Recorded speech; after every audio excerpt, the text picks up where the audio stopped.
Hello guys, good day.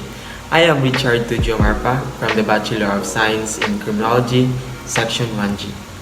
Now, for this video, I'm going to discuss or share to you the different topics from the book Tarantera and Philippine History Sourcebook. So now, we will talking about the introduction of Philippine historiography derived from the book Tarantera.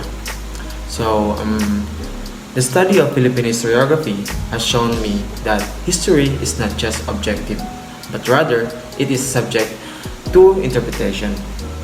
And when I began studying Philippine historiography, I was struck by the different perspective and interpretation of the country's history. Philippine historiography is the realization realization that history is not just about the past, rather, it is about how the past continues to shape the present and future. The legacies of colonialism, imperialism, and oppression continue to have significant impact on the Philippines today. Now, understanding the country's history is essential to understand the current issues and struggle faced by the Filipinos. It can help us appreciate the rich culture and diversity of the Philippines by exploring its complex history.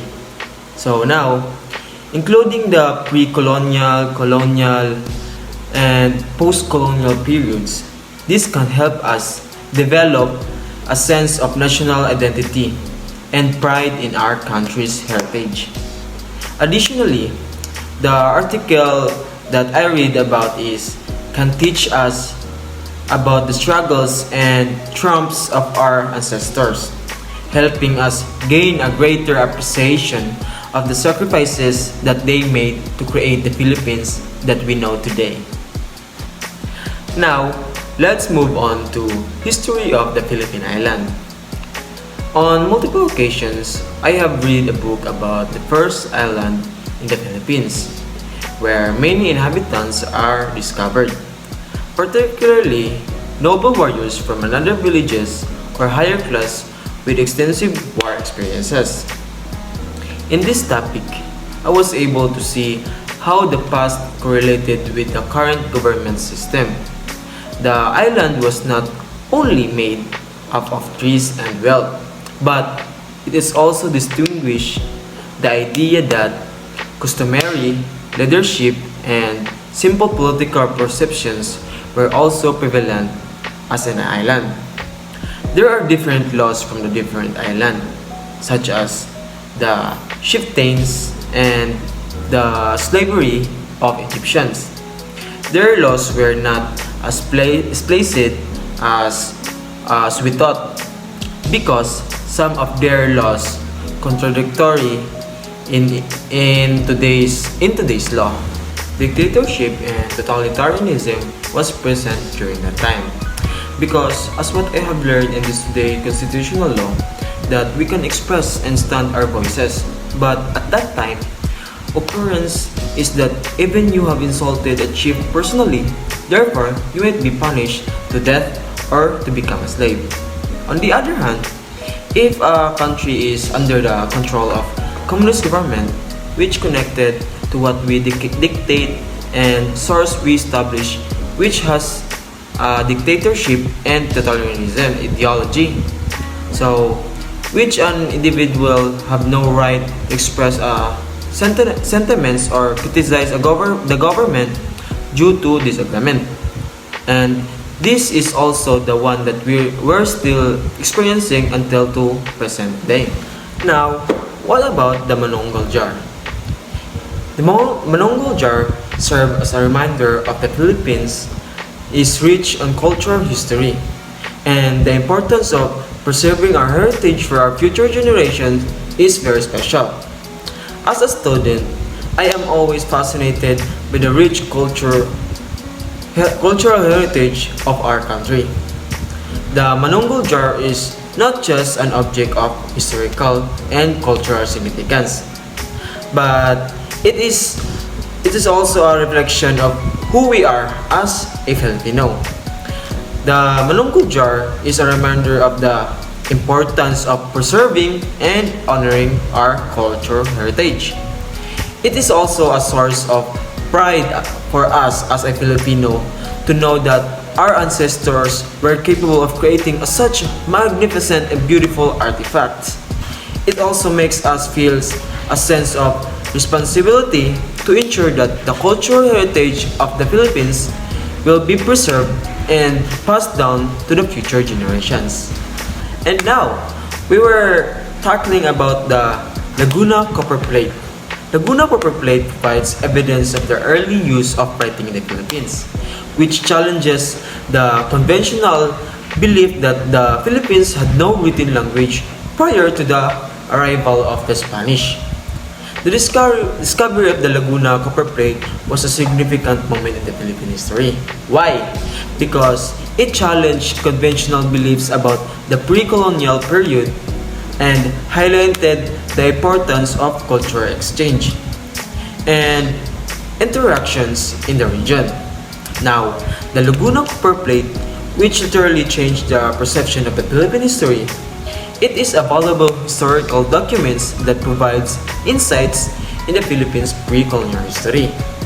It is also a discovery that sheds light the region's political, social, and economic structures during the 10th century. Now, what about the duty of Katipunan? The duty of Katipunan refers to the responsibility and obligation of the members of the Katipunan or the Katipunero.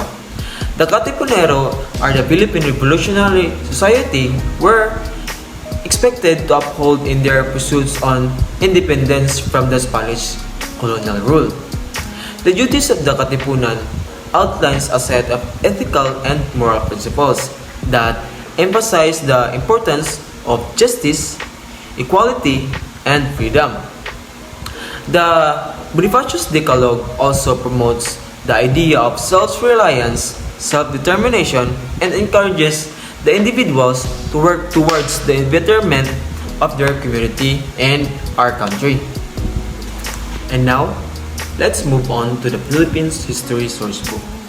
Let's start with the pre-16th century of Philippine reading materials. Chao Juqua's description of the Philippines. Chao Juqua's description of the Philippines is a 13th century Chinese account detailing the geography, people, and customs of the Philippine archipelago and globalization then. Based on Chao Juqua's description of the Philippines, that it is the primary source for ancient Filipinos to increase their economic progress. Globalizations were vital in Chao Juqua's era, not further to what the present has established and developed. By that, our ancestor practices their daily life through trades. Globalization affects anything that holds it from the past, and it was the first thing our ancestors do in order to portray their living. Same as today. And with that, our government tries to obtain connectivity in the international relationships and independent to foreign policy, which means that our country, the Philippines, must not put risk on becoming an enemy on another country, but must be a friend to anyone. For what? To prevent conflict and division of world globalization process. Second, let's talk about the customs of the Tagalog people under the 16th to 18th century article. The customs of the Tagalog people is one of the major ethnic groups in the Philippines. They are characterized by a strong sense of community, respect for elders, and adherence to traditional values and practices. And there is one person that is known for his extensive work on the Tagalog language, including their grammar books, and dictionary. And he is Plasencia. Plasencia wrote an ethnography on the Tagalogs, discussing their social, political, and economic and cultural setup during the early contact with the Spaniards. He documented that the different social classes of their specific functions in the early Philippine society. And through documentation, he was able to identify the three castes. What are the three castes? The nobles, commoners, and the slaves. What about our aims in La Solidaridad? Now, as we all know, La Solidaridad was a newspaper founded by Filipino propagandists in Spain during the late 19th century, which aimed to unite and inspire Filipinos in their fight for reforms and independence from the Spaniards. The newspaper played a crucial role in promoting the ideas of Filipino nationalism and independence. And the newspaper helped spark the Philippine Revolution against the Spain in 1896. Today, La Solidaridad is considered an important historical document and a symbol of the Filipino people's struggle for self-determination. La Solidaridad is also advocated for social and political reforms in the Philippines, such as equal treatment for Filipinos, Spaniards, and greater representation of Filipinos in the Spanish Cortes.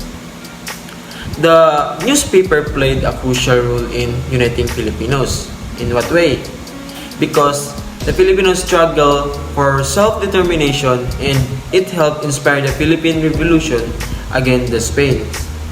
Despite its short lifespan, La Solidaridad remains an important symbol of the Philippine peoples who fight for freedom and democracy. And now, let's move on to the last topic under the Philippine Historical Sourcebook. Now, when we talk about Pag-ibig sa Tinubuang Bayan, it is a literary piece that expresses the love and loyalty of Filipinos towards their homeland despite the challenges and struggles they faced. It is the expresses of love and patriotism towards one's country and urging Filipino to love and serve their country above all else. And if we adore our nation as a Filipino, we committed as well as with the individuals we're experiencing in our life. Pag-ibig sa Tinubuang Bayan serve as a call to action for all the Filipinos that we should love our very own country and work towards the progress and development for our own beloved country. Lastly, we're tackling about post-truth. So, what is post-truth? Post-truth refers to the idea that objective facts and the truth are less influential in shaping public opinions than appeals to emotion and personal beliefs. So, what is post-truth in relation to history? Post-truth in relation to history refers to the tendency of people to interpret historical events in a way that aligns with their personal beliefs and biases, rather than what actually happened.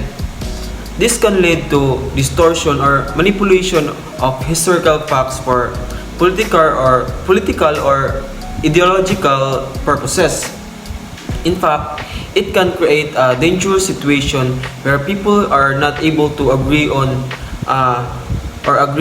share understanding of the past and making it difficult to address current issues or learn from past mistakes. So, to combat post-truth in history, promoting critical thinking and accurate historical information is a must or essential. And I think that's bring us to the end. And I'd like to thank you for your time and attention today for watching me. And that would be all. Bye bye.